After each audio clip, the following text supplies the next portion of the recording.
In this video, I'm going to talk about how my identity has changed by focusing on my life in Waseda. I was born and raised here in Tokyo, Japan. Soon after I was born, me as a girl and me as a Japanese became part of my dominant identity. At the time, my family was the biggest socializing agent, and the idea of my identity was based on how my family defines me.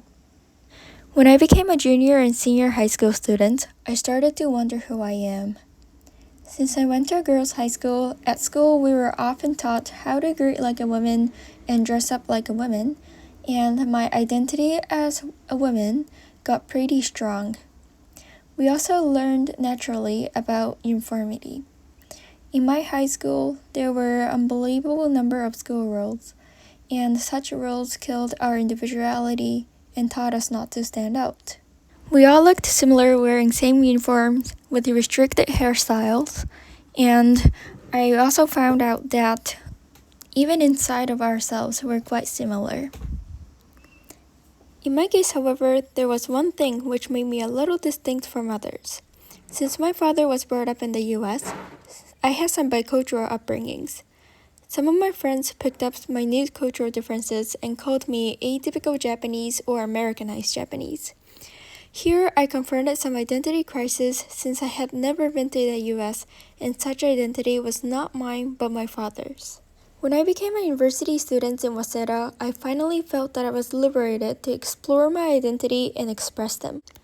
In SILS, with a diverse student body and individuality, compared to other communities, it's much more comfortable for me to be who I am. The international dormitory that I had lived for 2 years has also allowed me to embrace my hybridity. However, outside of SILS, I still face some identity issues. For example, I belong to a sailing club, and in that community, I quite often feel like I've come back to my high school life. I sometimes find myself lacking in Japanese-ness when I'm in my circle. Why is it that when I'm talking in English, people judge me as non-Japanese? Why is it that when I'm tanned, wearing shorts and t-shirts, and have no bangs, I'm suddenly an American? Why is it that if my father grew up in Chicago, I am also an Americanized Japanese? Is there any bridge between Japanese-ness and American-ness?